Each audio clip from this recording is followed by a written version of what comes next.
అందరికీ నమస్తే. సజ్జల రామకృష్ణారెడ్డి జగన్మోహన్ రెడ్డి గారి ముఖ్యమంత్రి అయిన నాటి నుంచి సలహాదారుడుగా ఈయన జగన్మోహన్ రెడ్డికి సలహాదారుడు అని చెప్పుకుంటూ ఉండేవాడు. అదేవిధంగా ఈయన ఏంటంటే అనేక సందర్భాల్లో ప్రతిపక్షాలపైన ప్రజలపైన నోరు జారి నోటికి ఏదొస్తే అది మాట్లాడాడు. మా ఓటర్లు వేరే ఉన్నారు, మాది ఇది ఉన్నారు అని ఈ విధంగా మాట్లాడేది సజ్జల రామకృష్ణారెడ్డి గారు. ఎగ్జిట్ పోల్స్ వచ్చిన తర్వాత కొన్ని విధాలుగా మాట్లాడుతూ ఉన్నారు. ఆయన అసలు ఏం మాట్లాడుతూ ఉన్నాడు అసలు సజ్జల రామకృష్ణారెడ్డి మనం ఒక్కసారి చూద్దాం.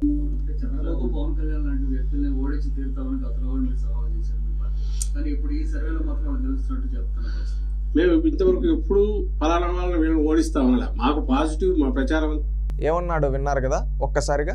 ఈ సజ్జల రామకృష్ణారెడ్డి మేము ఎప్పుడు వీళ్ళని ఓడిస్తాం అని చెప్పి అనలేదంట.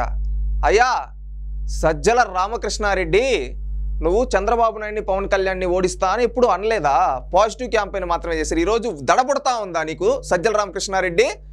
భయం, ఓటమి భయం కనిపిస్తూ ఉందా కళ్ళ ముందు? ఈరోజు ఏమీ తెలియనట్టు మాట మారుస్తున్న నాలుక మడత పెడతా ఉండావే.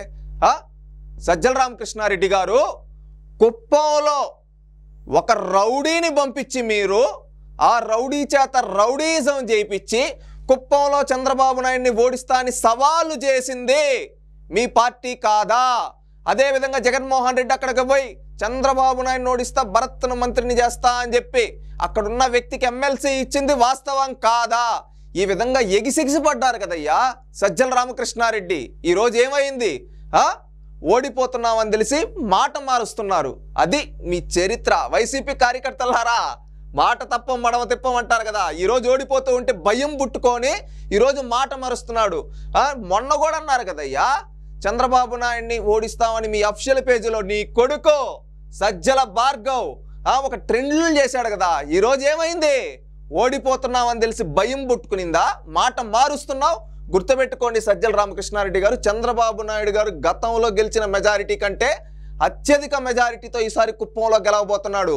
కానీ మీ నాయకుడు జగన్మోహన్ రెడ్డి ఉన్నాడు చూడు, గతంలో గెలిచిన మెజారిటీ ఈసారి రాదు. ఏదో గెలుస్తాడో ఓడతాడో తెలియక భయపడతా ఉన్నాడు. అది తెలుసుకోవయ్యా సజ్జల రామకృష్ణారెడ్డి. నీ చరిత్ర చూసుకో. మీరు చూసుకోకుండా ఊరు మొత్తం అందరిని నేను ఓడిస్తా అన్నారు. ఆఖరికి ఏంటంటే ప్రజలు మిమ్మల్ని ఓడించి పారేశారు. అది తెలుసుకోండి సజ్జల రామకృష్ణారెడ్డి గారు.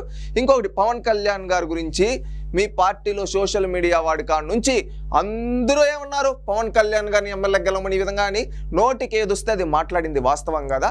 ఈవెన్ నువ్వు, మీ పార్టీ ఎమ్మెల్యేలు, ఎంపీలు, మంత్రులు అందరూ మాట్లాడారు కదా. ఆఖరికి జగన్మోహన్ రెడ్డి పీఠాపురంలో వెళ్ళి వంగా గీతా గారిని గెలిపియండి, వంగా గీతాని గారిని గెలిపేయండి. పవన్ కళ్యాణ్ గారి వ్యక్తిగత జీవితం గురించి, ఆయన భార్యల గురించి, మహిళల గురించి కించపరిచి మీ నాయకుడు జగన్మోహన్ రెడ్డి మాట్లాడలేదా? ఈ విధంగా మాట్లాడలేదా అయ్యా? ఈరోజు మీకు ఎందుకు అంత భయం పుట్టుకునింది? దీనికి సమాధానం చెప్పండి.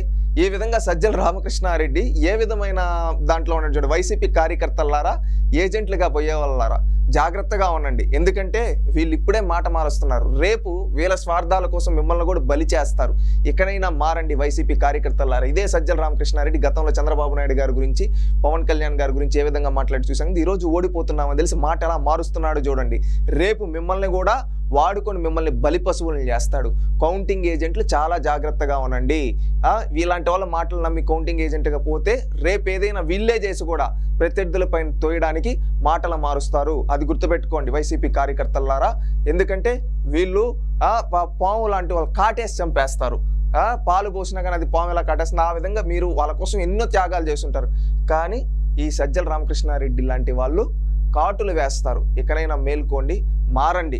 ఎందుకంటే రాష్ట్రం బాగుండాలి. ఈరోజు ప్రజలందరూ తెలుగుదేశం పార్టీ కోటేశారు. ఖచ్చితంగా రేపు తెలుగుదేశం పార్టీ గెలిచిన తర్వాత ప్రజలందరికీ న్యాయం చేస్తుంది. కానీ ఇలాంటి పార్టీని మాత్రం వైసీపీ కార్యకర్తలారా మీరే భూస్థాపితం చేయాలి.